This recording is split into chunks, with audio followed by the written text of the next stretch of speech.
What's up, bookworms, and welcome to episode 135 of the Cantina Book Club podcast, where readers can find interviews with authors of all genres. I'm Megan, self-proclaimed content queen, here to bring you insights from the authors themselves. Each week features a Cantina conversation with an author, sometimes a returning guest, and sometimes it's someone new. So please be sure to hit that subscribe button so that you never miss out on an episode, and feel free to browse through existing episodes so that you could catch a previous interview about a book that you finished. Today's episode features a chat with S. Black and E. Black, author team, talking about their book, The Chimera Snare. That book is available now. And this was such a fun conversation. I actually met the two authors at a craft vendor market. They had a booth there and I was talking to them about, the podcasts I do, and I'm such a bookworm. And I said, whenever, if and when they're interested, to please reach out to me to schedule an interview. And we finally did it. I think it was probably like 8 months in the making. And I did purchase their book from their booth and I read it and I really enjoyed it. So when we finally came down to talk to them, this was such a fun conversation, just going off on tangents, learning about how they met and how they approached a project, the writing a book as a team. They even came with a drink recipe based off of the Chimera Snare. So that was really fun to do with them, and it was pretty tasty too. So now some spoilers do pop up in these conversations, but this episode is more enjoyable if you've read the book anyway. If you don't know why I'm giggling with S and E Black about some of the awkward situations that her characters find themselves in, then hit pause, add this episode to your playlist, and go pick up a copy of The Chimera Snare. The interview will be here when you're ready. Just a heads up that I often use adult language to express my feelings towards these authors and their work, whether the characters need to get their shit together or I am saying, oh, what the fuck to the authors for making me feel things. Just please be mindful around listening ears. But without further ado, get ready, grab your favorite drink. Here is S. Black and E. Black. So today we've got S and E Black, Shannon and Edward Black. We're talking about their book, The Chimera Snare. That book is available now. Both of you, thank you so much for joining me today. I'm so excited. I announced on my Instagram that we had been in conversation almost a year now, and we just vibed. I love local authors, and when I picked up this book, I didn't know what to expect, and so I was excited to get into it. And then once I did, I was like, oh, it was a pleasant surprise to be entertained and genuinely enjoy a book that maybe you have no idea what to expect. So I'm excited to do everything that we're about to talk about in this conversation today. Awesome. Awesome. Hell Thank you yeah. for I'm happy having to be us. here. Yeah, it's crazy how fast this year has gone by too. Yeah. It feels like it was just yesterday we saw you Yeah. over there at Black Horizon. I know. And then I saw you, I think I was going at another craft market, and then I saw you guys again. I was like, oh, Yeah. it was like, oh, what up, friends? So, yeah, no, it's such a fun time. So, we're going to get started with you guys came up with a drink recipe to go along with your book. I'm so excited. I went out running around like a mad woman and getting the ingredients. And so, I will let you lead, take off, what is it, the Sagromancer, Yeah. the drink, and give a quick summary of what your universe is about. Yeah, for sure. So as for the drink, yeah, as you mentioned, we have dubbed this the Sangromancer.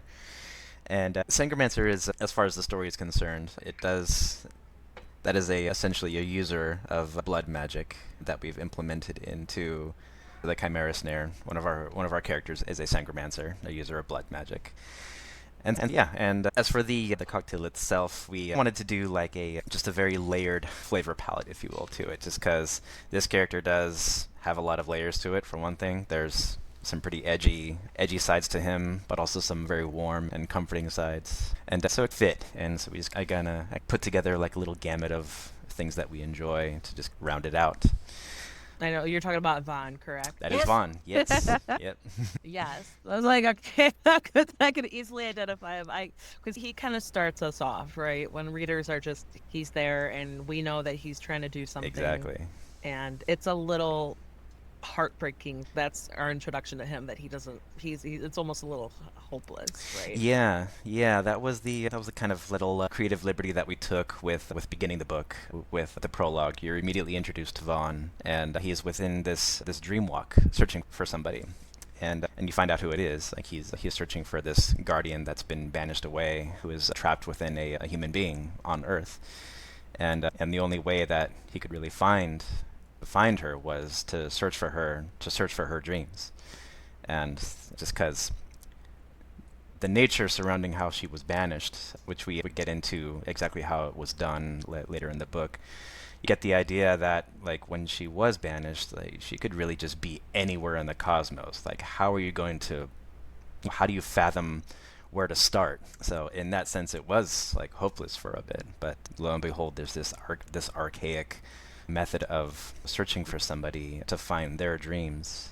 and so then yeah, he that's essentially how he found her. Took some time, but he got there. Just because Yeah. it's a pretty interesting practice. I'm glad you had the readers like when he found her, instead of, because that could be like, it's creative choices that you have to make. Like, oh, do we want the readers on the journey of finding her, or he found her and now the whole new phase of it Exactly. Yeah, you're just begins. thrown into the Yeah. whole chaotic mess, so to speak. Yeah. Yeah. Yeah, and that was definitely the intention, Exactly. and it's part of why we call it fragments, because you're essentially just dropped into this ball of chaos, and you're going to be experiencing everything along with these earthbound characters as they're piecing together this mystery of what this feud is and why, like between the two different worlds, like why they're feuding, why they're even involved in the first place, and yeah. I love that you guys chose their vessels to be teenagers. It was like, Yeah. because there are several of vessels or story, the choices that you guys make into the characters and how they're approaching the human realm, and they have to choose real people. And I loved that you had them just end up in teenagers, because that's like, oh my God, like straight up like inviting chaos and confusion and like some humor, Hmm. because they're like, there's still the high school drama, and there's Exactly. like, wait a second, like really I like you, but there's just so much shit going on right now. Like Yep. it's like, I love it. It's hilarious. That's so hilarious to me. And there was also another like intention with that too, with these characters being in high school age. For one thing, the first iteration of this book that Shannon did on her own years ago had the those characters still be in high school. That's how it began. And when we revamped this book, when we started working together to make it our own, we decided to keep it that way also, not necessarily bring it up to more closer to where we are in life, Yeah, because I but I think think the like ring is yeah. the further that you move away from being like a teenager, the further you're like, is this going to be relatable to other folks that are still in our like age range? Because everyone remembers one of the most chaotic points in your life is when you were a teenager, when you were in high Exactly. school. That doesn't necessarily change, but then sometimes you feel like a sympathy for the characters. Maybe we should like bring them up a little closer to our age too. And we had that thought, but we decided just, I think it would just, it fit to just leave them where they were It did, because we yeah. already knew who Yeah. they were, No, you I know? it was a good choice. Yeah. It was a good choice. It adds for like the chaos and the hilarity. Like, because it's, I feel everybody, like, even no matter if you're not a teenager, everybody's been a teenager at some point Sure. in their life, and so they get it. Exactly. So I think, like, yeah, you try to be relatable, but I feel like even someone who's like 50, who's into like fantasy, Mhm. maybe who's still open to reading YA. I don't know. I don't care. Like, I'm approaching 40 and I still like love YA. There's still something about it. There's like still something special about it.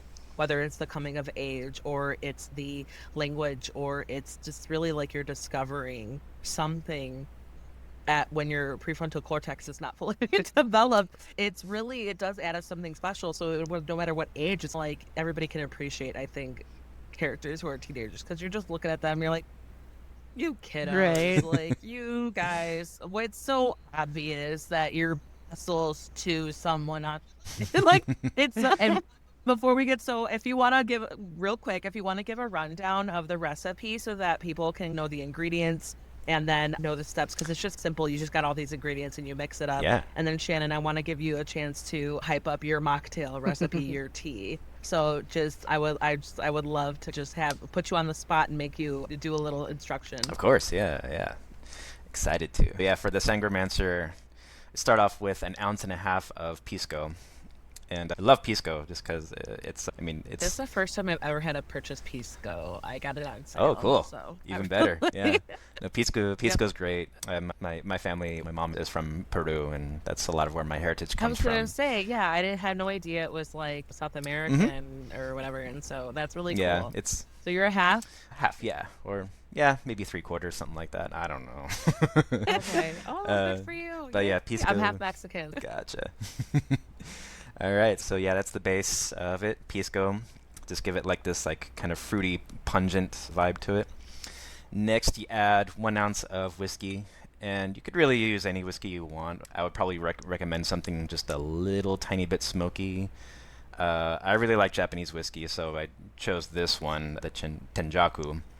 Oh, Really nice nice. one. Yeah, I it's got got a some good kick to it for sure. like a more of a smoky. Okay, Yeah, I got Park and Sheffield, any and whiskey will that's do. more like I feel like Yeah, it's but yeah, it's a little more basic. that's cool. Yeah, So I think just like a smokier yeah, whiskey will just like add like a really cool layer to it. Like the Mount for Gay, what you're like trying to Mount go. Gay was pretty good, right? It was okay. Oh It was just a yeah, little sweet. little Um, sweet. and like at least for my tastes, like if you like sweet, by all You're means, trying you to try it with rum. That's cool yeah, too. you're trying to do like a little more balance. Yeah, Like a balance. yeah, Yeah, and like a kind of yeah. a layered kind of thing that you can pick apart. And so next we do have falernum, and you do a 1/2 ounce of Again, this. another thing I've never heard about. I actually found out about it just recently, and we like tried it for the first time because like I hadn't really heard about it before, but it's actually present in a lot of tropical cocktails that you could find. And so yes, Okay. so yeah, falernum often accompanies rum, or you could like have it on its own with like So lime I've and probably ice. had it and I just You don't probably know. don't know, Like yeah, yeah, but falernum on its it's own, the first time I've had to look for it. yeah. I was shopping in the store in Benny's and the guy was like, "Can I help you?" I was like, "Yeah." I was like, "I don't." Hey, where do I find this? Yeah, we were trying to Yep. look for it in the liqueur section, but I guess because it has more nuance to it, they had it next to like the vermouth or whatnot. So yeah. Yeah. Alright, and then next you do 3 ounces of pomegranate juice. And I just have like the palm, just like the palm that you would find at They, any store. 3 ounces of that. Jewel, they had to help me Yeah, they had a again. jewel, no worries there. And then once you have that, then you throw in about 2 ounces or so of like any sparkling water, or you could use LaCroix. Like I have LaCroix here. Um, the one that I used like last night when I had one, it was with lime LaCroix. But today I have mango to see how that works. But yeah, Ooh. that lime should be Yeah, good. it's like I could see how. Yeah, I could see because okay, so it's. I was looking for because I wanted to follow your instructions, and so I was looking because I get like the bubblies, like the soft seltzers or whatever you want to call Yeah, them. That's like my jam, and luckily Costco has them. They have like a whole, whatever, like a whole long box. It's not like a crate, but it might as well it's like a be flat. of how Costco does. They just bulk. Yeah, And so it's been it like so I didn't want to get because LaCroix I was like looking for it and LaCroix I was like it's like only an 8 or 12 packs and or 8 12 ounces something like that and so if I would have bought like a whole thing my husband would have been like really like because otherwise the ones I have they're like oh like apple grapefruit or they're like raspberry lime and so I wanted to just do what you had intended so I got the Jewel brand yeah, that so works. that's it's like worst case scenario. I'll still throw some vodka in here or just drink it by itself. Yeah. Um, Or just yeah. make a whole So bunch of no, I'm sensors. excited. So how did you come up with this drink based off of the themes in your book or the character in your book? So I was trying to get an idea of like what liqueurs would speak to Vaughn's personality. Because like I said, he has this like, Ah boy, yeah, yeah boy. my boy. So he has this kind of layered personality where he is very warm on the surface, but he has this like, but he does have an edge. It could be like an intimidating edge. And as we further explore the character as well, which we definitely do in the upcoming book, because he's going to be very present in it, you get a sense that he has this like just something inside him, like this. Think of it like a conflict that he kind of battles with internally. And so that's where I chose the Pisco, just because it does have like this warm kind of that you get with like a little bit of a pungent element that kind of speaks to his like just like that warm personality that he has. the whiskey, the Tenjaku in this case, does add that bite, that kind of like aggressive punch to it, and that's where his like more aggressive side comes in. That's what it represents. And then the Falernum, it that kind of rounded out his personality in the sense where this one is a bit sweet, and when it comes to that side of his personality, it does come out in small doses, like for the people that know him the best, I'd say. And so I think it was just those three. They like see that intimate side of him. Yeah, exactly. When it comes to a certain guardian. Exactly, yeah. A certain someone he's chasing. Yeah. Precisely, yeah. 100%. And then it's people who mean a lot to her. Mm-hmm. He is also, we'll get into it, but he practices. He's like, okay, I'm going to trust them because they want the same thing I want, kind of thing. They just want her safe and returned. And that's his guiding force. Exactly. Who to work with. You know, Shannon, before we cheers, we'll let you explain your mocktail for anybody who's doing Dry January or anybody who wants to get a little bit something different that you chose to have today. Sure. I didn't actually do a mocktail, but I chose a tea, a hot tea that when you steep it looks pretty. It's like a nice bloody accompaniment to the Sangromancer. And it's made by Tootsie's Tea. This one particular that I have is called Strawberry Sweet Corn. It's like my favorite one. I have like one serving left and I'm going to cry because I'm going to have to get more. No.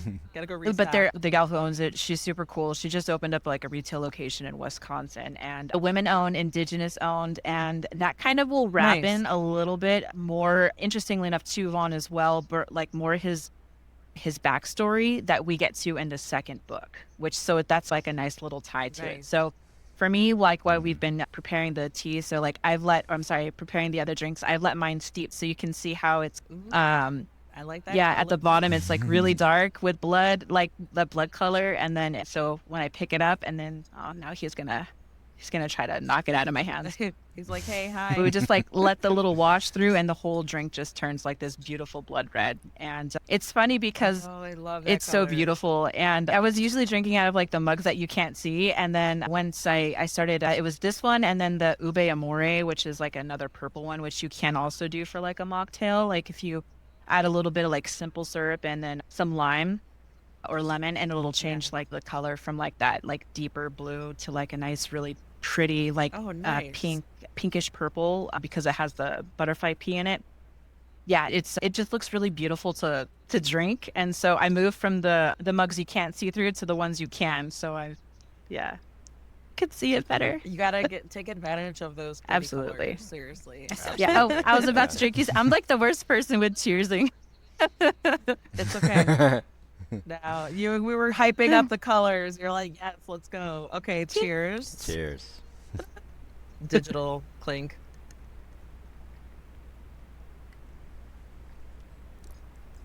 I feel like the whiskey is really popping out, but no, there's a good balance. I could dig that for sure. Yeah. Ooh. Turned out nice for sure. It was a lot of fun to put together. Yeah. I was gonna say, like, were there any mixtures that you did through trial and error that you do not recommend? Not really, no. It was Oh, how is it with the different, not the lime, but the mango you said? Oh, it's not too far off. I think I prefer the lime, as I think the lime Okay. I think the lime goes a little bit better with the falernum. It'll bring out the falernum a bit better. But the mango's just Okay, fine. I could see that. Yeah.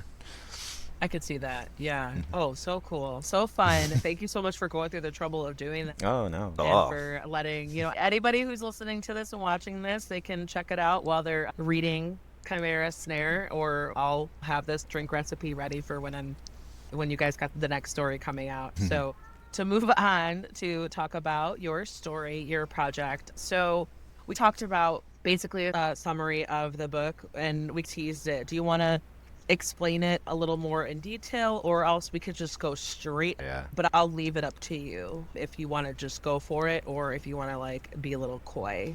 And Cool. so however you feel comfortable, I'll follow your lead. Cool. I'd Yeah, probably say that we're aware of, I think, maybe the most critical spoilers, and we'll avoid those. Otherwise, we can talk. Sure. Otherwise, the book's been out for a while, right? Yeah. Like, Yeah.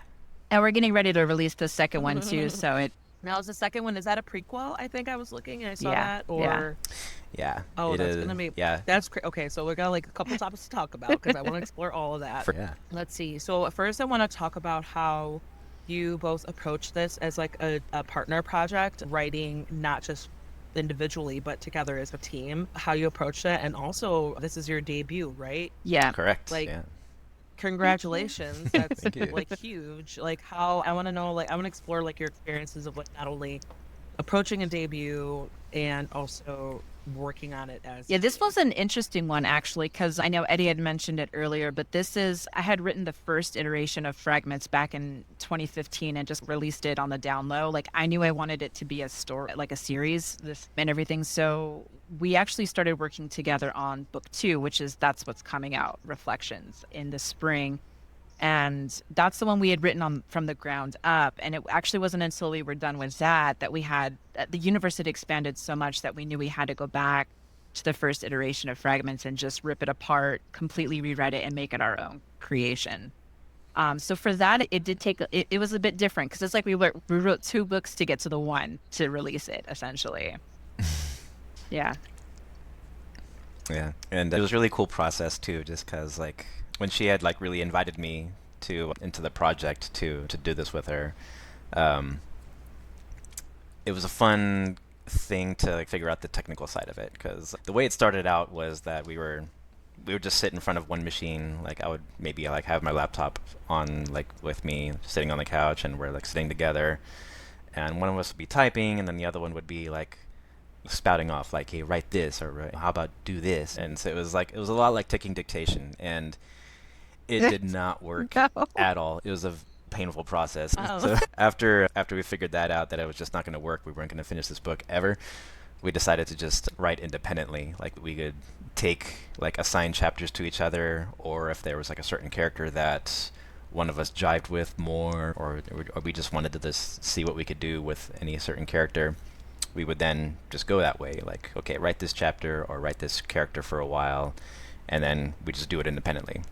And then once we're done with the section that we're working on, then we swap just to see what the other had put together. Oh, so you check each other's work. And like We add check to it, and- yeah, yeah, because like Yeah. we both have our own strengths. So like his strength is generally in dialogue, and mine will be in like description. But that's not to say it won't change when we between other people's works. But we like or between each other's works, and we've done that like several times enough to where like you can't tell that there's 2 independent authors that are writing the story because it's all blending to be like as if we're one person or like one writer, which is the intention. Because I know there's some co-authors out there that like one chapter will strictly be for them and then or whatever have you follow that process along, but ours is collaborative through the entirety of it.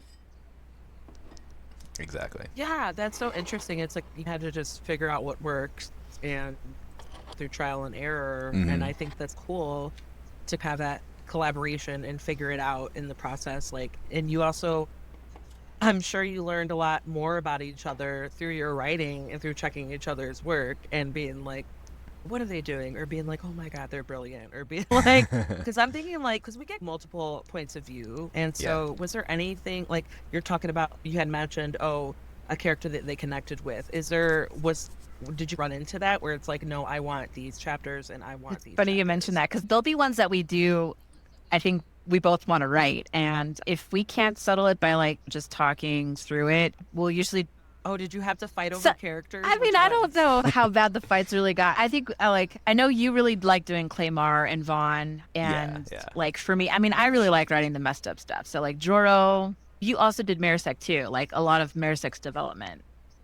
That was really good. Yeah, Marisek, I took him and ran, 'cause, like he's my favorite character personally. And he's one of those where it's like, oh, like he's again won't be too spoilery, but he's he's layered and he's multidimensional. Oh, and yes.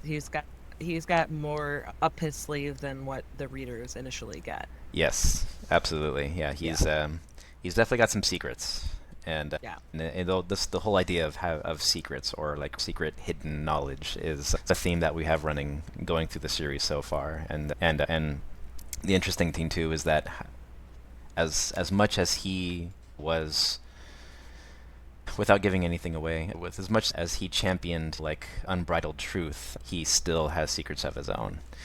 And so that was like a, again, like writing into reflections, because like I'm in reflections mode still. But as far as like his writing goes, like you definitely see those layers start to peel away, where like, oh wow. Yeah, because as the reader, I'm like, oh, fuck this guy. You know what I mean? It's like, okay, we get it. He's the quintessential, like, he thinks he's right, and he Yeah. doesn't like care, and he's the reason they're all in this situation in the first place. And Exactly. you get his backstory where it's like he destroyed a lot. Like, he's the reason why, because there's like two warring sides, and he's the reason why one is at a disadvantage almost. Like, it's why one does not have the upper hand, Yeah. and their numbers are lowered, and he's the reason, and everybody knows his name, everybody knows who he is. But then once you get to know him, even if, like, okay, we hear his background, but even in his points of view, he's not like insane. He's not like, we like, at least for me, it's like when I read anything that involved any scenes or pages that involved his character, I was like, I didn't think he was like this crazy madman, like, who was just so warped in his thinking. I was like, oh, like, he is sound, and he is intelligent. He's been working at this for a long time, and he obviously got enough support where he had a crusade and it failed, and it's layered and it's multidimensional, it's complicated, it's complex. But then it's like, we hear things about, it's like you hear things about someone, and then you're like, now when you see them in person, you see the more intimate sides of them, you're like, you're not sure, okay, this is challenging what I've heard. So I think that was like really cool how you guys did that. For Fragments in general, one of the parts of like how I guess we had written the story ties into the title is because you are really getting these fragments of people's lives where they are, and you're gonna be forming your own like opinions of who they are, and obviously wondering if this is all that's there, like what meets the eye, right? And as we then go backwards into reflections, it's gonna be the really cool part to see if like how your perceptions of folks are gonna change, because now when you have these fragments of the understanding of like where these characters are in Fragments, reflections may or may not change that for you. Like it will. I'm trying to do it with like spoiler free kind of explanation. I'm so bad with that, but It's okay if you do spoilers, I can edit it out. If it's Yeah. going with the flow of the conversation, I will just figure it out, or we'll just be like, you know what, spoilers. Yeah. Because I know, I understand it's hard to like go deep into the characters without talking about the final, like the last third of the book, where a lot of this stuff happens, the choices that they got make. it. Yeah, and I think that was the fun thing also, like with writing this book, is that we definitely wanted to try our best to make everyone's motivations clear, especially since we're doing this non-linearly. We like important thing to do, just because you're dropped into the ball of chaos, and you gotta get a sense of where everyone is and who they are. And so when it comes to Marasek, just for instance, his motivations like you said, may look one way.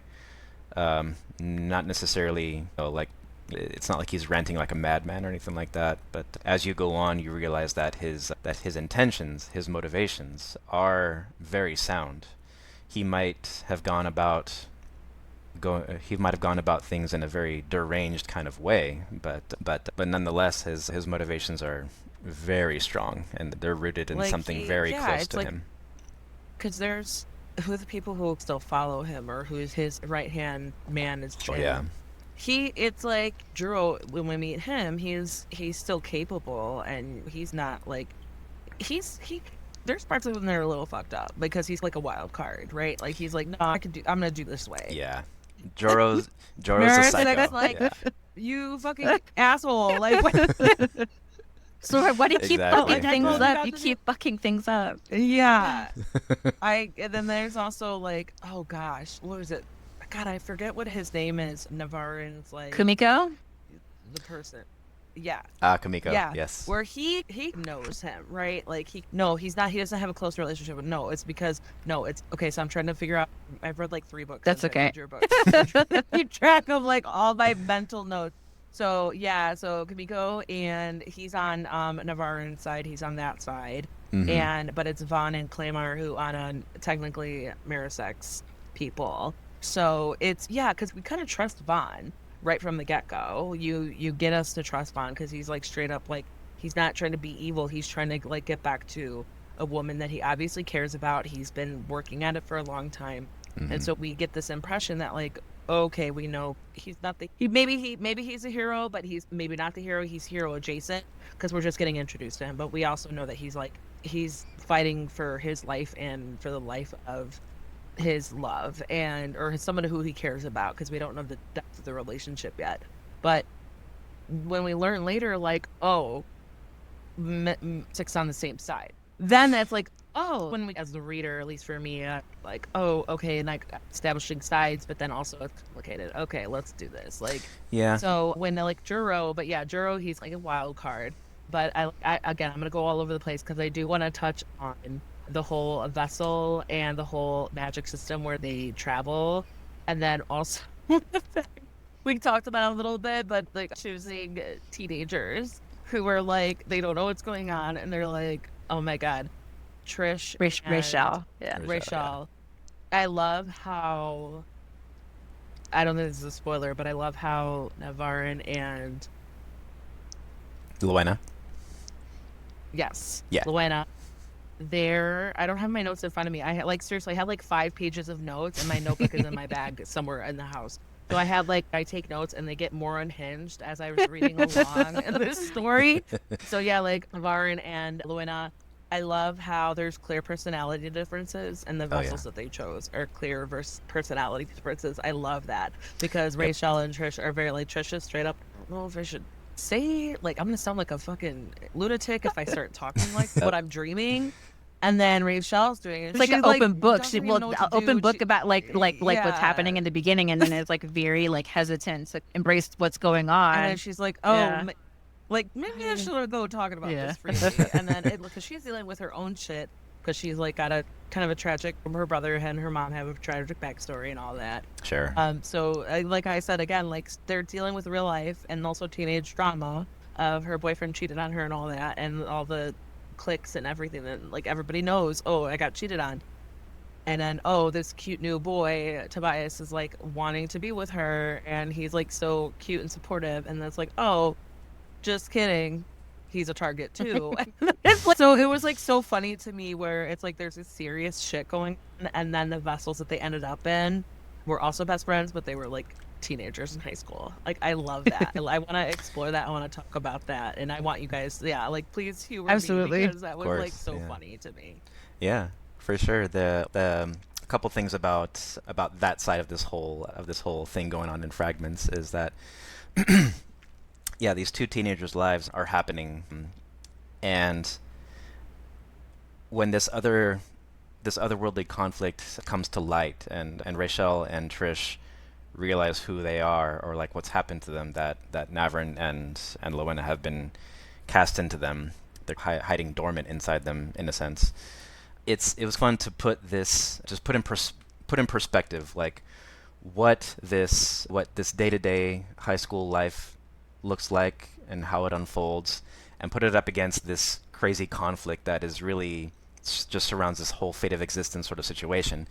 So you get a sense that like, oh yeah, like high school life is really shitty and this sucks, but there's this other thing going on that could just spell the end of everything that we know. So that was really fun to just put against each other, and the fact that we made those two Earthbound characters, high school students or high school age, is, at least for me, I thought it was important to just convey this idea that I think we should give teenagers, a bit more credit Yep. with their ability to deal with adversity. Yeah. Because I don't think a lot of people do that nowadays. Because I know, like for me and Shannon, growing up in high school, we had some shit going on. We were dealing with a lot, and Sure. there were perhaps people out there that maybe didn't think that we could deal with it. Yeah, and also on that too, we watch a lot of anime, and if you know how that goes, a lot of that stuff is centered like usually if you're going to do like a clash between worlds, you have like it's the younger generation of kids, like they're in high school or things like that. And sometimes when you are in high school, like it does feel like you're battling the world too, but then to imagine how it's like to battle your own world, but then also be part of an actual battle that's going on that can just really crumble existence, it is both feel just about as Yeah. daunting, but then you can put it into perspective that perhaps these things, even when you're so young, feel like they'll ruin your world. They really aren't the end of the world. There are more important things out there that carry much more weight than just the superficial, basically. Yeah, and I think it's like hindsight is 2020, right? Because I don't know, I'm thinking like life when I was a teenager, like my husband teases me because he was like an Eagle Scout. He didn't have any run-ins with the law. He didn't get any trouble. He didn't even think about alcohol or drugs. And here I am. I heard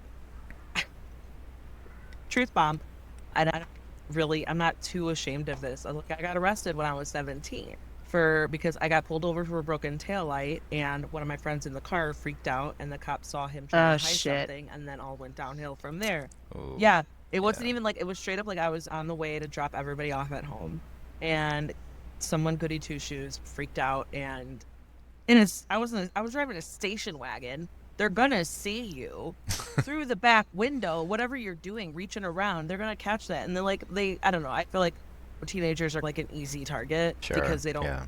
they're not confident. They're still learning the world, and so I just remember like, oh shit, I didn't think my life was ruined, and really in Yeah. retro, like looking at myself now, like 20 years later, it's really wasn't. But at the time, even it seemed like a bigger deal than now it is. But I think that's just Yeah. with time. But yeah, it's like when you're like in your mindset, because my friends who I was arrested with, they cried. They were like freaking out. And I was Yeah. just like, all right, just see how my parents approach this. Like, just like I wasn't worried about having a record. I was worried about my parents mostly. And even then, it was like I knew I was a golden child. So I knew it was going to kind of come down. And even like other adults, they were like, oh, Megan, like she's a good kid, but she hangs out with the wrong people. And I'm like, I guess I could see that, but those people are my friends. I'm like, it's not the wrong people. It's just like, those are just my friends. Mhm. So it's when you get older, you're like, okay, you could see how those perceptions might hold. Like, it's just a group of kids. Oh, those are troublemakers and those are just getting sucked in. No, you're absolutely right, where it's like kind of playing with the teenager psyche, because we've all been teenagers at some point. Of And course. Yeah. teenagers now, they're dealing with so much more crap, Yeah. I feel like, on the world stage than we ever had to deal with. Because I was like, I Yeah. graduated in 2005, so you don't have to. I'm age like yourself if you don't want to. 2003, right? Was ours 2003. I like Yeah. obviously forget. Yeah, there you go. Yeah. And then like I was like, And it's so I was gonna say, and crazy. like truth bomb for me is like, if you were to guess who Rachel might have been modeled after, it might not be any kind of secret when people get to know me that it's like my experiences and things like that. Like I was the smoker. There's like fuck Yeah, this, fuck that. This is yeah, it. Because honestly, you might have Yeah. been right. You might have been right at Yeah. that time, and continuing to be right. But it's like, I think Yeah. for me, I was just like a rule follower. So I was like, I don't want to get in trouble, and I'm just gonna do what I'm told. But I also like, I want to get high. So like, I'm like, oh, alcohol is fun. And so when I met my husband, it was like, I used to tease it because I corrupted him because he was an Eagle Scout and he grew up in a household where they were like, no, like by the book, whatever. Yeah. And I pressured him a little bit, but I was just like, you're in college now. Because I met him, he was 21, I was 22. And I was like, you're an adult, no, honey. And we've been together for like 16 years now. That's awesome. So it's just so funny where, yeah, and it's just like, he's like, and then what I said, like at the time, I was like, I corrupted my boyfriend. He's like, don't tell people that. Like, We've known each other since high school, since we were like 13. yeah, I want to explore your guys' partnership because I know, like, I Yeah. love that. It seems like you guys have known each other for a long time, and then you decided, yeah, let's write a book. Yeah, it was What? crazy. So like we known each other in high school back when I was like I wasn't like, I don't know, like I guess you could have considered me like a bad kid. I ditched to smoke, but if I still make the argument if I was able to smoke on campus and I wouldn't need to like run off to do it. And yeah, smoking is bad. I don't smoke anymore, but it's one of those things where it's like I think people should Me make the either. choices, Hey, right? Yeah. cheers. Hell I am yeah. like 3 years Cheers. cigarette free. I forgot how long Nice. it's been. Cheers. I Yes. think it's been since a little bit before we started our relationship, so it's been over 10 years now. I've been Oh, smoking. yeah. I've been smoking amazing. cigarettes since I was like 8. I think that's great. No, because like honestly, I feel like after like a couple weeks, I smoked my first cigarette when I was 15, and then my husband hated it. And then like I really didn't smoke that much, but then my husband just like hated it. And he smokes hookah, so I'm like, what are you doing? You know what I mean? But after a while, it was like, okay, I will stop and I'll see how I can do. And it was really like after a couple weeks, I was like, I get tempted when I'm drunk, but then the temptation, That's like what happened to me. the craving kind of Yeah, because like I passes. think for me definitely I couldn't have one without the other, and I really wanted to smoke. So in turn I had to stop drinking, which like I haven't like stopped forever, but when I smoke cigarettes, yeah, or when I went to go stop smoking cigarettes, I definitely had to stop drinking because yeah, it's crazy. But Yeah. so like high school, I was the girl that was like piercing her eye in the middle of class and got sent to the principal like, "Why are you doing this?" I'm like, "I don't know. Your class is boring. I don't want to be here." Like it's just crazy. We had You're like, why don't you mind your own business? basically like I have to be here, so let me just do what I want. But we had night school together, and so like we'd get out of class, and the first thing I'm doing is lighting up a cigarette, and he wouldn't even like walk beside me. But see, the thing is, I was also an asshole because he has like asthmatic symptoms from cigarettes, and I was just like, whatever, like just Wait, Yeah, no, he like just if wanted to be close to you and he didn't want to like ruin that. if I hang around a cigarette, then all of a sudden like can't breathe and my eyes turn red. So I'm like, I'm not really I all that see. fun to hang out with when I'm at when I'm in that yeah. state. So like after So I'd rather. like after high school, like our lives went like two different directions, and it Yeah. basically came back in our as we were turning 30, and then on fast forward, we were working on the book series. We've got 10 cats. I don't know. I don't know, like 2,000 pounds of I love vinyl that. I records love or that. more. Like, I think that the calyxes that contain your vinyl collection are going to fall through the floor. Yeah, they probably will eventually. Yeah. Yeah. I love how he's just yeah, like anything you say, you're like, yeah, this is my experience Pretty with much. it. Like any like kind of opinion you have, he's like, no, that's fine. I love it. I just because like I think there's something about like such a long-term friendship that turns into something more. I love that because obviously there is something there. And do you think like I don't know, maybe I'd be a little bit nosy, but we could like go back to talking about your book. But like also, yeah, let's focus on your book because otherwise I'm just gonna like be super nosy It's all and good. probably inappropriate. I'm So let's yeah, not see. much I think for me is inappropriate, but we could always grab a beer I would sometime. just say like no. The only thing I would think of is like how long did it take for you guys to like realize like oh like hey let's how something's going on here, not just not on an intellectual level but on a romantic level and then on an intellectual like collaborative level. On the, I would say, like for the romantic side, it took too long. Yeah. I think just because our lives, like Shannon Are you mentioned, guys your they own romantic rom-com like where it's like he fell first and you were like second No, chance or I was whatever? like I I was think just like the it, kind of person like I had a pretty tough life growing up, and I was like I have like a lot of baggage, and I'm like You were that. like Rachel. You're like, I got more Yeah, shit I'm to like worry he's not going to about. be interested in someone who's as like damaged and fucked up as me. Like let's let him have a good happy life, and I'll just deal with just trudging through the shit. But and I tell him all the Oh. So you were interested, but you were like, I he don't think he's one on well, I just yes. thought he's like a very good person, someone who's too good for me. You know what I mean? Like that's how I always thought it. But like our interests were always like Oh. very similar. Like music is like one of the things I think that brought us together. Like You guys were meshing. yeah. Yeah. oh But I yeah, always tell him every time, like I would walk through the same well of shit to get to you, like in my 30s. If I knew that my life was gonna be exactly where I am right now, I would do it all over again because it's better late than never. And there's lots of things in Yeah. life that I think might need to happen too. So like, Yeah. Like I would say that 10 years or whatever that you guys yeah, needed to grow to find your way back to each exactly. other. yeah. And we just had to like just go through, just figure out where our lives were heading in direction wise, and Put your booty down, boy. it just so happens that it just redirected it just to each other, and Yeah, and I think it happened at like the right time, just because like this whole project with the Chimera Snare happened the way that it did, and like it's like one of 'Cause I those think was it like in your author's note? I don't know if that was a slight like. I think it was like you were thanking friends who convinced you. I don't know if it meant to write a oh book together or to be together. oh Because I no feel no like I read the author's note or something like acknowledgments, and where it was like, "Oh, thank you for convincing us to do this. And No, that was actually just we were referring to a couple of our really close friends that okay, so there's no hidden message because I was like, like we didn't really name them. We just call them fam just because It's they're there. just that It's friends. there. Clara and Matisse. It says fam and then in parentheses. Yeah, because they're, Oh, I forgot. Okay. but like, Yeah, it's just really. no, I Oh, was just sorry, go gonna ahead. say for that, because that message in particular was like, I mean, we had been like revisiting, revising, editing the crap out of Fragments for a long time, and it's like every time we would talk about it with them, like, you're still working on that thing, fucking release it already, like, because the thing is, you can nitpick any book really to pieces, and you'd always yeah, find something that you want to correct, and you might not ever be happy with it, but it's a timestamp and you need to just get the damn thing out there because you can't go forward unless you take that first step. And of course everybody, yeah, like as Mhm. authors, we really want to present the book the way that we intend it to.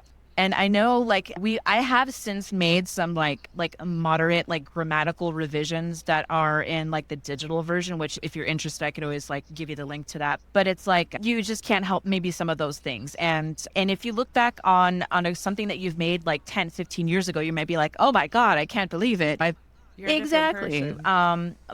But we do hope that it stands the test of time, if you will. And even like Yeah, starting the Yeah. project, because it was like when I did the first iteration of Fragments and I was working on Reflections, the second book, and we started our relationship, and I would bounce ideas off of him when I had writer's block. And this is part of the reason why I married him. His brain is just delicious. It's like he's got a very good brain. And then it's just everything that we would talk about. Like it's weird because you can see like the universe expanding in front of your eyes. You're like, what about this? What about this? Oh my gosh. And you're like, this is an incredible concept. It yeah. was like, then it led to the me actually asking if he would be interested in writing with me and that was a nervous thing to ask because I'm just like, is he gonna even want to Yeah, do this? Like, this is absolutely. a big old project that's pretty And consuming. then what, Edward? You were like, yes. So my God, No, I'm not gonna lie. I was actually very honored to just be, because you knew it was invited like in her it. baby. You know she was working on it, Exactly. right? Yeah. Yeah. She's the one that conceived of all of this, conceived of these characters and the direction of the story that she wanted to tell, and just the fact that she was trusting enough to bring me into it, to take ownership of it. I'm certainly thankful for it, and I always try to You let earn that your trust every day, and you I let try your really like hard obviously she to. trusts you because you guys uh, your name is on the book. She trusted you enough to be like, no, this is great. Let's keep doing Exactly. And I'm this. like, That's we Yeah. can awesome. never get to So, now. Like, there's no, I don't know how you break up a book. It's like you're, you could No, only write a that. book if you're married. Yeah. Can you imagine writing a book before you guys like were you still dating? Like, oh that would my be gosh. weird. Uh, That was just like so complicated. So returning to the conversation, so I yeah. want to. How did you guys explore? Because there's like maybe a couple sensitive themes, like sensitive topics in there, right? Not necessarily. There's maybe one or two content triggers potentially, because it's like it's implied that. Oh God, what is it? Then fucking Joro? fucker maybe he took advantage of Navarin at one point because Rachel has kind of like memories and she's not sure what to make of it. And then there's also like the like oppression and corruption and poverty and like all those kind of maybe potentially sensitive topics. So I just want to explore Yeah. like how you guys approached that, navigated that within your story. Oh yeah, where to start? I think well thematically there are quite a few themes that we have revolving in Fragments, and will continue to do so with that throughout the entire series. You mentioned Kumiko earlier, and just Oh because gosh, yeah. Like yeah, I'm sorry, I like him, but then it's like, bro, yeah, like yeah. And so you guys did a good job with him because it was like, oh, he's such a complicated character. that was part of the fun with writing for him, just because like yeah, like overall you're not really meant to like Kumiko, just because he has his own motivations. They become really clear early on in the book. He's strictly after Neverin just because he's heartbroken, and he's essentially under pressure from his father Yeah, to make it work I think that's you. It makes you between more him and her. sympathetic. Yeah, Yeah, there's really not a whole lot of sympathy to be had, just because Kumiko is just he's just a character that doesn't really have Of his like own, I would his say, like in some instances, a because like backbone.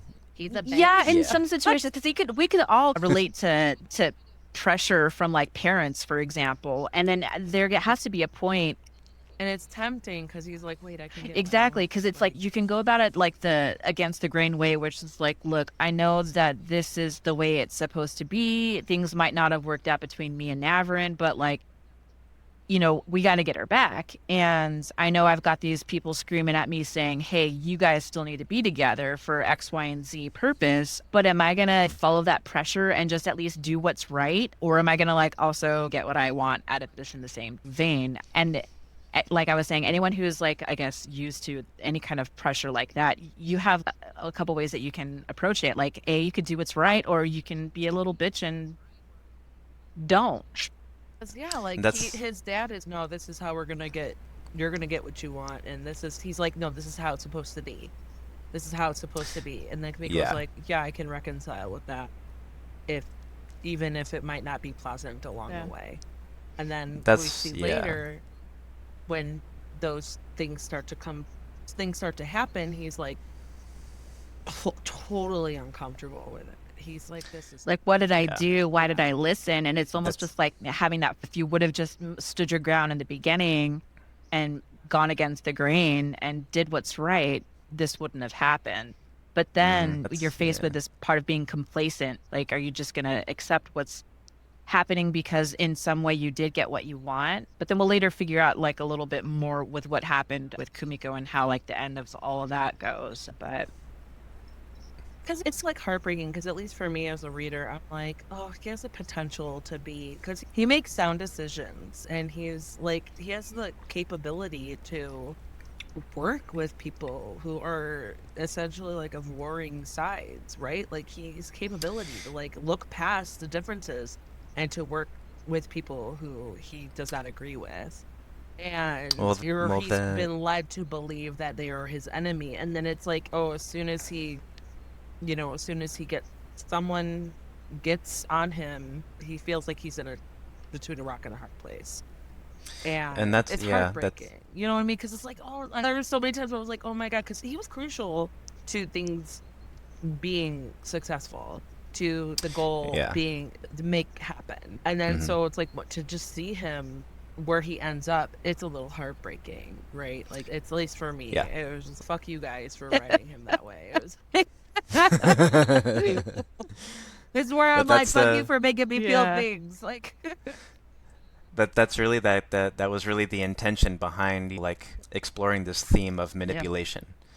Just because Kumiko is a character who is manipulated primarily by his father, and where his motivations come from it does essentially stem from his father, and it's really his father's own selfish devices that he's more or less using his son to ensure his own legacy and that he can carry on like the rule of Celestine, and they're all so to worried speak. about him the whole time. Like, it's mostly, it's not like Kamiko, it's his father. They're like, that's always, Yeah. at least what I noticed was the thing that they all brought up. Like, can we trust him? Only because he's gonna go to his father, not like him as a person, but Yep. can we trust him because of who he will probably report to?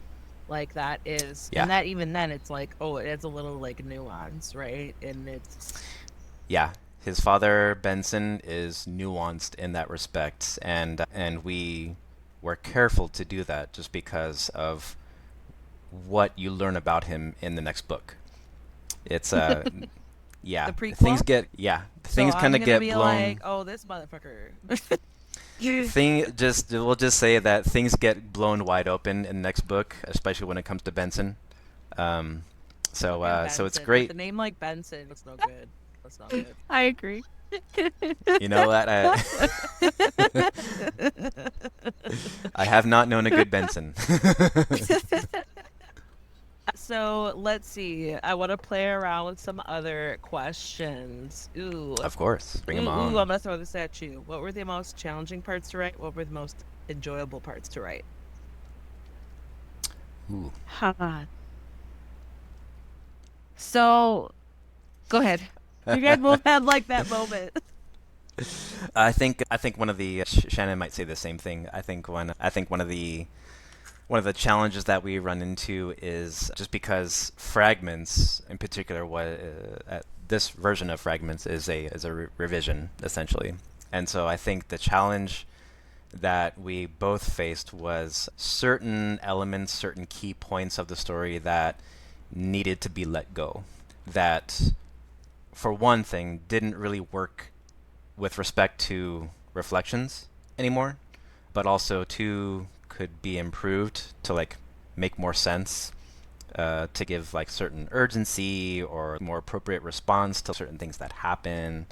So I think, yeah, I think there's just certain things that, as far as like I guess the bigger changes that happened to Fragments, those are some things that we had to, not just Fragments, but in relation to Reflections as well. That things that just needed to change, things that needed to be let go. That was a big challenge. Enjoyable. I love doing the flashbacks. I liked giving people like an insight to like different parts of these characters' lives, and they're in different phases. So like the one that's with Alrija and Navrin, Luena and Demelza, when it's like it's like the little bit of a mini gardening session, and then you have the two women are going to be bickering while Luena and Navrin like just sprint off, and you're already like, oh, they're younger kids, right? And so you get to write like just little nuances to get to know like this part in their life that they've experienced. You channel baby Shannon. Sometimes, yeah, that and like a mix of just like I guess like my interests too. But like I mean, I definitely like writing parts that have to do with like the introduction of magic, especially because the magic system that we use, it's really rooted in the principles of green magic, which is essentially like the balance of what's around you, the push and pull of the energy of the earth, or things like that. But yeah, it's just creating those windows, right? Just like the part with, so you have Vaughn, Claymar, Luena, and Navrin, and they're all gathered together, and you have Claymar on the violin, and then you have Luena on the piano, and it's just the vibe, like you're walking into their friendship, you're walking into this quartet that's just, they're from opposing sides. They're both from warring worlds essentially, and they're together like nothing is wrong. Like why should these worlds be fighting? It's just Natural, exactly. And then you're just getting a glimpse into just a little bit more like what was it that they were plotting? Like what led us to this particular point in Fragments? Like why are we here? And it was fun to do that, I think.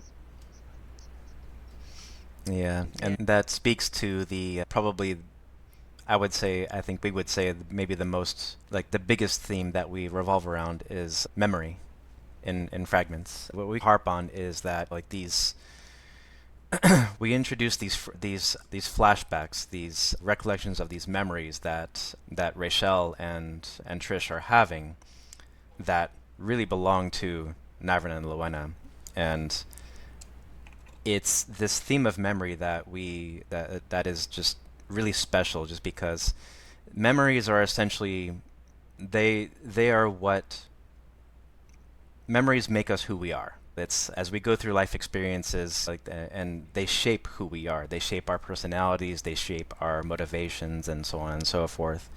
And so developing the characters of Navrin and Luena in that way, I think creatively, for one thing, was a really fun thing to do, because we know we're developing Rachel and Trish on one side, but at the same time we're developing Navrin and Luena congruently. And so when it comes to memory, as they're experiencing all these memories, these memories are like the one that Shannon just mentioned with the quartet together, Navrin, Luena, Vaughn, and Claymar. They're together. They're essentially enjoying a natural, like it's just a day. Exactly, just another day. Yeah, just a great experience, like between friends, like two couples essentially, but at the root of it, they're friends, and they're sharing this experience together, and it's these memories that are so powerful and so precious, but ultimately fragile, just because of how things play out in Fragments. So it's this theme of memory that as we tried our best to not confuse people, like as they're reading Fragments, like why are we going back and forth in this respect, but it's essentially that you're getting flashes of these people's lives. Yeah, like flashbacks happen in books often. I think it's just the issue of making sure that it's clear that it's a flashback, that the readers can easily read and then understand that it's a flashback and then come back without being Right. confused. And that's what if you were worried about that, you guys accomplished that, at least for me. Nice. Try to do Yeah, like so don't subtle worry about it. indicators It's in like the text, because if you notice there's like the little paragraph breaks with the moons, and there's full ones and there's empty Yeah. ones, and so like the empty ones would be like the like either pre or post, like prepending a dream, depending on if it starts in the beginning of a chapter. I think I noticed some of them are like just outlines and some Yeah, of them so the are outline notes. ones are will Exactly. circle Yeah. around a memory. That was Yeah. intentional. You guys are gonna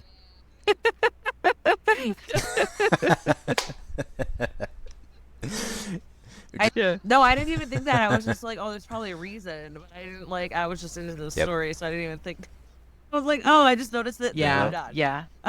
There is absolutely a reason for it. Yeah. You guys are wild. Oh my god. So Cool. let's see. Oh god. I'm gonna do this to you. Do guys. it. Okay. Go for it. Do it. What advice would you give to Rachel and Trish separately? That's fine. What advice would you give to at the end of book 1? Don't think about the prequel, whatever you're working on. What advice would you give to Rowena and Varen? What advice would you give to Vaughn and Marisek? 6 people. Do it separately, do it together, whatever. If you're like, bro, go to therapy, that's fine. I would tell Rachel that she better stop smoking, because ain't nothing good gonna come from that. Like, let me tell you, I've been around the block a little bit with that. And the ending of Fragments, I think both of those two, Trish and Rachel, will be in different points. So for Trish, I would definitely. Yeah. I was Yeah. what? Okay, so I'm That's gonna okay. interrupt. I'm sorry. Like, just real quick, I was wondering if you guys were gonna circle back, so we don't hear from them for a hot second, and then I was wondering. Well, like, because the wait a idea second. is Earth is What's- essentially yeah. serving its one purpose here, because it's more of an urban fantasy. This book is, right, because we're half and half out. And if you start to see like how it goes, the story, it's like the concentration of Earth-bound characters and Earth drama is here, and then you start to get like the supernatural side of things, the other worlds kind of coming in, and then you'll start to see it shift away. And so, in Fragments, the purpose was really just that the Rowena and Navrin were both banished there with intention. And now that we got him back, that's Yes. sorry, Rochelle, which was stop smoking. Rachel. I don't even know if it would be so much advice, because she seems like she's got a nice head on her shoulders. It would be more like a push to continue, like to resolve to protect Annanelle, which is secret knowledge. Yeah. Yeah, there's a big thing with Trish going on, because like even though we're leaving them behind going forward, at least for now, I think that the important piece of advice for Trish would be don't forget.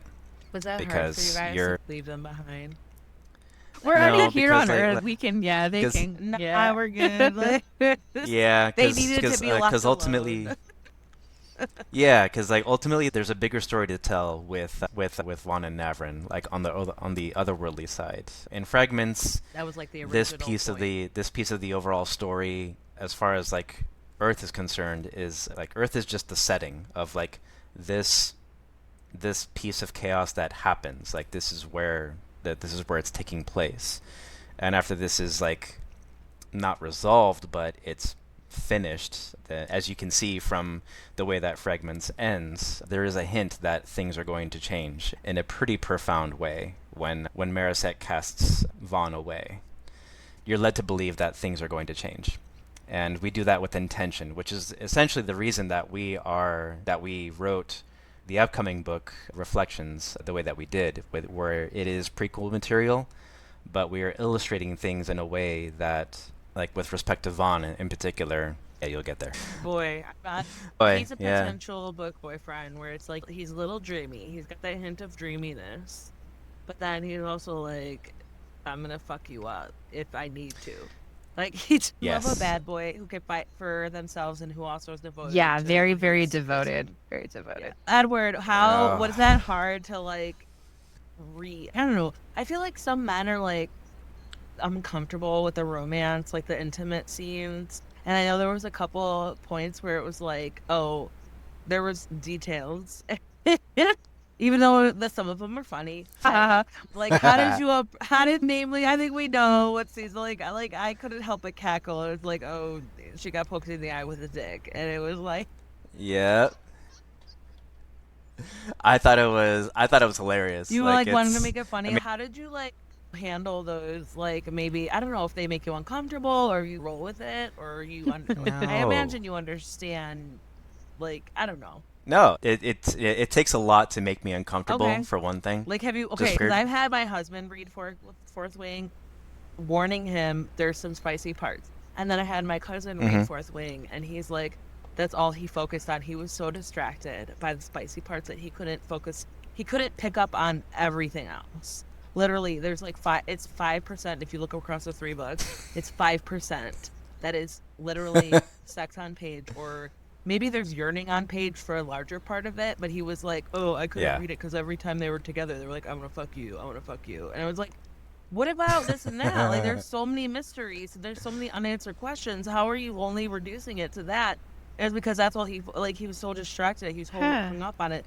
When I talked to my husband, he's a vibe reader. He just loves dragons. Yeah. And so he's like, all right, you said this Sure. was spicy. I was like, yeah. He's like, all right, let's do this. Like, he just needed a little prep talk. And then he was like, all right, I got this. He was unbothered. And I was like waiting for him to get to certain scenes. And he was just like, yeah, what they banged it out. What? Like, he just like didn't even, he was not phased. It was so funny. And then like, so it's so funny to see like different, I don't know if it's just the different personalities or just men versus women, because women are like we eat that shit up, and men are like they might skip over it. They might like. So I just think No. it's interesting to like get your point of view for writing it, even though it was like no explicit sex scenes, but it was like some Sure. things were alluded Yeah. to, Yeah. or like you We were do like, what we I'm what we good," want to or do whatever. eventually is like we want to do like this part where it's like guess who wrote this part or who took the lead on it, because the cock in the eye was me. So Yeah, that was all her. Yeah. And anyway, Edward, you were like, oh, that's hilarious, great, like, Oh, I thought, yeah, just like the way that the scene played out was really funny. because it was Like, just like she's like, oh wait, no, it's not like that, and then she's like trying to pick up her clothes, and like, oh fuck, like, trying yeah. to make it like completely No, yeah, awkward, but like it's actually like this really could happen if you're being this like and then Rachel and Trisha are yeah. laughing at it, like that's yeah, because it's It's hilarious. funny too It's because just when like, we were going through like this bait, I'm just gonna this is another truth drop, which we could keep it in or we could edit out. It's fine to me. But we had like a couple of beta readers that definitely weren't our target audience. Like read fragments and they really harped on that part. Like, do you really think that it's funny that like someone gets poked in the eye with a penis? Like, what do you think your readers are gonna think? And it's just like, we're not writing for anybody else. Like, you don't do that. You shouldn't. You should write for yourself. And that's when you find your readers. it's like that's not even like seriously, like that's not even that's I harmless. mean, I That's agree. so harmless compared to what else is Yeah. out there. I'm telling you, like oh yeah, I better read and I proofread for my friend who is a white choose dark romance motorcycle club author. She writes fucked up shit. And I have a hard time separating the pen name from my friend who I've known for 20 years. This is someone who I've gone to Smut Lovers Conference in Florida, and I've been her like yeah, plus one, her booth person, her supportive human. And like I've tried to do my best to like, hey, for a marketing perspective, from a promotional perspective, like I try to help her this and that and the other.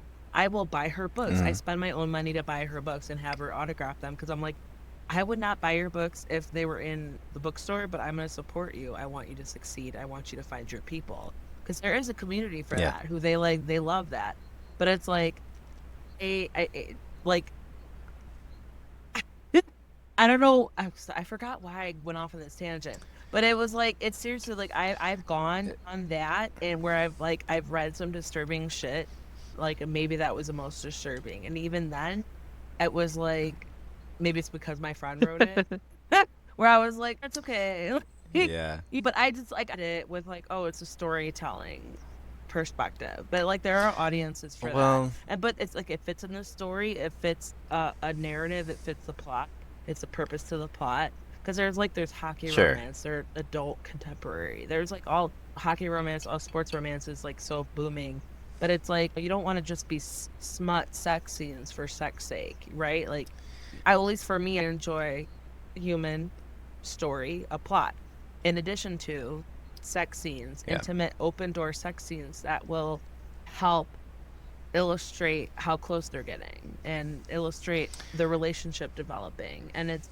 yes, you could do Sure. that without spelling out sex scenes. That's fine. Closed door versus open door, fade to black, whatever. So it's like, yeah, it's like you can make those choices. Like, so I think that's, I put you on the spot because I'm like, some men are like, No, it's fine. I think there's a couple things to this to answer your question. I don't necessarily think it's a man versus woman thing. Honestly, I wouldn't really bring gender into it. I don't think that's really fair to do it because like when it comes to like smut or like sex scenes in a book, it really just depends on the reader if they're really after like either gratuitous scenes, like you said, if smut is written in a way where it is going to serve the narrative, if it is done with a purpose, if there's intention behind it, then great. I think people will pick up on that. But I think ultimately, let's be real, like romance and smut are like genre-wise the hottest thing that's out there right now. Why that is, I don't really know. I think people it kind of love it might speak women to get like horny maybe. and women, like, Well, men are visual. but that's the thing. Men are visual. That's the thing. And Like, women are no, like, they it's love putting like a personality to the horniness, I think.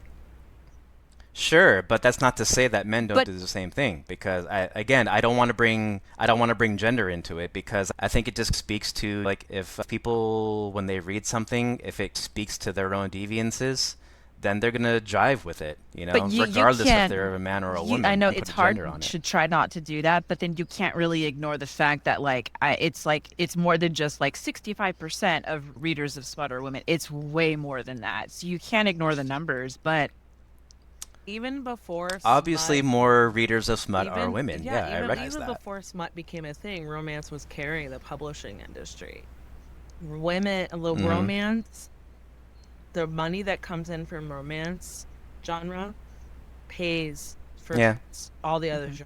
genres because that's what a lot of women are, the buying power of that book Yeah, Hmm. genre and and then that book for the industry. Chimera Snare in particular, like we don't really want to shy away from things like that, but we won't really be. Because it's YA. It's It's like actually you got to respect well, your it's audience. not. Oh, So like okay. it comes off maybe as I would say It it kind does of cusp cusps and a it little does bit. that specifically because in book one we're dealing with teenagers. So I think naturally that's where people probably get the whole assumption that it's YA, but it's definitely like we've been professionally rated on content 16 plus for the first book. So we at least know where we stand because we do have younger readers as well. But the themes in which we explore are definitely not like YA material or like YA, how do you call it? Sure. Yeah. Like even just like the writing style, like it's not a quick read. You have to get Yeah. in there and chew it up a bit. So in that respect, like no, I like we would definitely be cusping. I guess new adult is like another like genre too. I don't know if I would even put ourselves in that. I would just It's kind of like, I don't know, 18 to got it. 22. Yeah, I mean, I would just put a Like, strictly dark fantasy and then just have it go. and just be like bell pepper Because spice, like bell pepper, like sweet Yeah, pepper. It's not yeah, like exactly. spicy. Like It's like what did I give it? It was like a there's like it was like a touches. one chili pepper that I even bother giving it to. There's like a Yeah, couple that's of it. scenes and that. Yeah. And as Yeah. Yeah, yeah. And There it's not wasn't even much. like Yeah. explicit. It's just like we know what they're exactly, doing. like you might hear Like like, okay, it's there's breasts, and we might say the word cock, but like there's definitely not. there's a penis in the eye and Yeah. then they're having sex in the shower like 400 pages later. I don't know. Like Didn't happen. It literally, was like about that's it like was what the yeah. gist that I got. Yeah. Yes, it was Yep. approaching There that. was just a little bit of a tease, Yes. but it goes without saying, I think that the smut factor or the romance factor for that matter is not the But it'll primary definitely focus be there here. in Yeah, you sprinkling. guys It's are, the book the that we're trying to romance write. is like adding to the character development and how the stakes are for them. Like why they're so Where attached. some Like, yeah. yeah, like where motivations revolve around, like with respect to Vaughn and Kumiko for that Mm, matter. I Yeah, don't I would know. say. Vaughn was creeping on like he's sneaky sexy a little bit. I don't know if that was intentional. Say that So again. just a couple. They said Vaughn was sneaky sexy. I don't know if that was Maybe. intentional. I had the idea of Vaughn, and it was interesting. So when I had written the first iteration of Fragments, I did that, and I call it my dark days era, like because a lot of bad stuff was going on in my life, and I wasn't happy. I was not in a happy relationship, and I would be left to essentially about someone who would travel these crazy lengths in order to like get them back because they love them so much. And honestly, for me, it was like I was like wishing and like hoping and like wanting that like in return, like someone to love me that much. So that was where a little bit of like that kind of idea for Vaughn came in. And so he's meant to have this like boyfriend vibe a bit, maybe because historically he had it for me. But yeah, then I think Yeah. just through like my own maturing in my own life, the characters then in this version also got a bit of that treatment too. Okay. Sure. What do you hope readers get out of the Chimera Snare? If I would say for me, I think one message that we try to convey is that strength can come from within. You just have to find it, and that revolves around this whole like just how Fragments unfolds with respect to both Narvin and Lowena, how they essentially return to their home. They both do it in their own way. Lowena is a bit more, she senses the urgency, for one thing, but when it comes to Navrin, we allude to this idea of that she's protecting. Like when it comes to the order of existence falling into somebody's hands, we don't outright say it, but we allude to the fact that she's remaining, or at least voluntarily trying to remain hidden or secluded to protect a secret. And her sacrifice, in a sense, really speaks to the strength that she really kind of holds dear, as strongly as she feels for Vaughn and their dynamic, their relationship that they have. She is essentially trying to protect it also. When on the other hand sensed an urgency to come out the way that she did, and while it did take some effort, some concentration for her to actually break free of what was holding her back, we allude to Navrin being conscious of the same exact thing, that she indeed had the strength to break free, but she held on to this strength, this resolve to protect a secret. So I think this general idea of strength is what we would like to convey to our readers, that like to be strong in the face of adversity, and if there's something that you need to protect or like really preserve, go to whatever lengths that you have to do it. Yeah, no, they were at the expense of everything. Mm-hmm. That was the goal. And that's Yep. definitely what I got from it. Yeah, existence itself. Oh Yeah. my God. Fucking like, don't you realize the biggest picture, not the bigger picture, the biggest picture, like get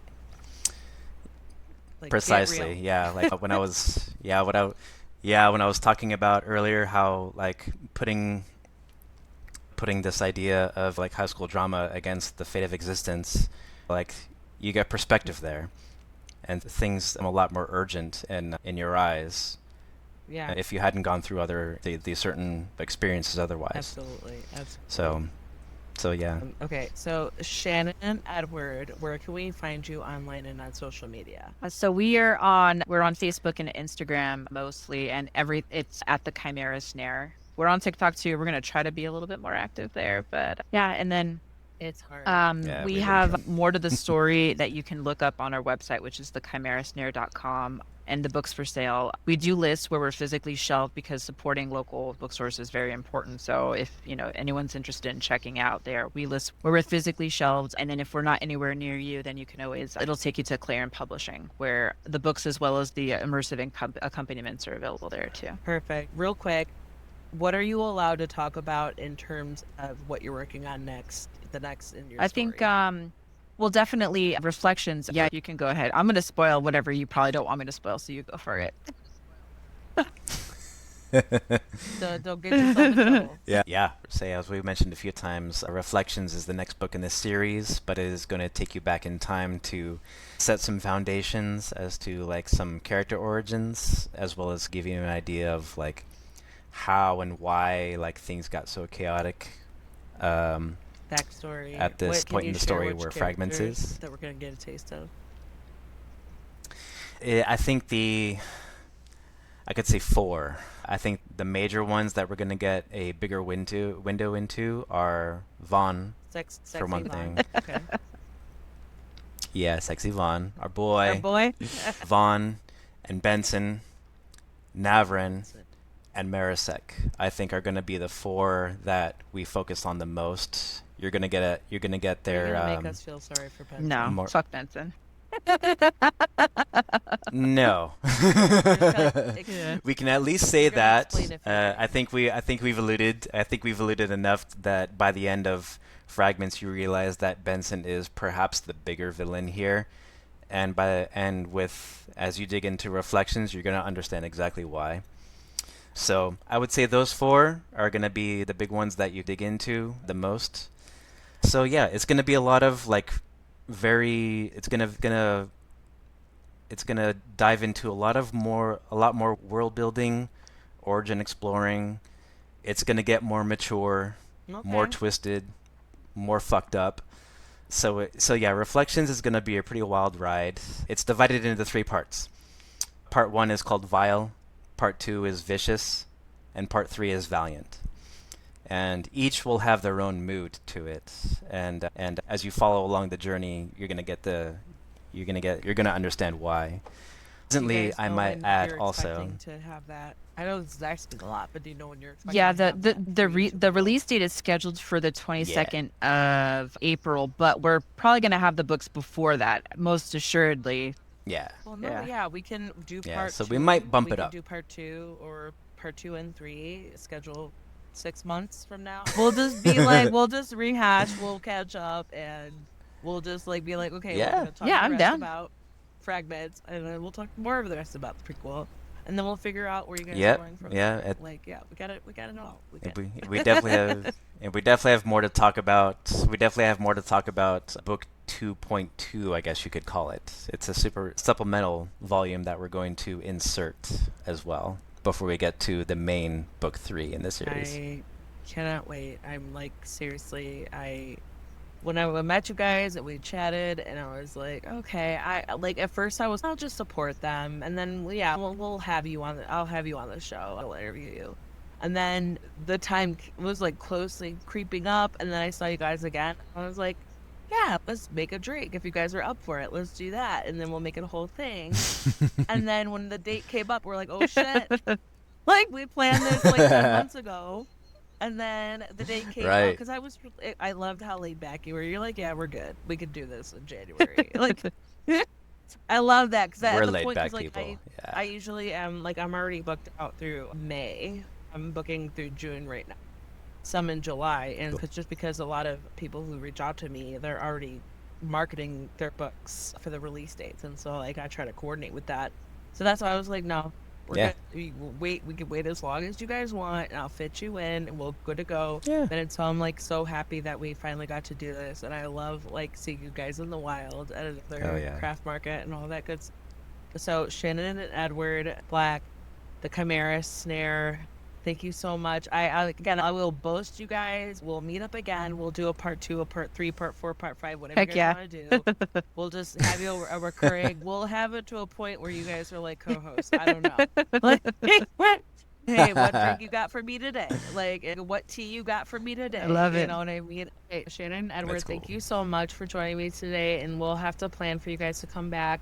The Chimera Snare is out now, and we will post that recipe. We'll post that video up, and as well as Shannon's tea. We'll post Shannon's tea with that beautiful color up, and if you want to spike it with some brandy, some rum, Oh, a yeah. hot toddy, and make sure you drink it out of a clear mug, so you can enjoy that color. Thank you, seriously. Thank you guys so much for joining me today, Exactly. for your patience, for your time. I realize we're like 2 hours course. right Totally now, cool. and I feel like we could still Obviously, we're I just like Oh, agree. and it, like we it's could all do something good. where It's we could good. like chat in person. We could like do some crazy shit. But I appreciate it, and we'll Hell keep yeah. in touch. And when and if, obviously, we're talking about when and if you guys are ready to promote your next thing, we'll keep in touch. Love to have you back. Absolutely. Yeah. Cool. Let's do it. Hell yeah. Yeah. All right. Sounds good. And there you go. That was S&E Black talking about their book, The Chimera Snare. That book is available now.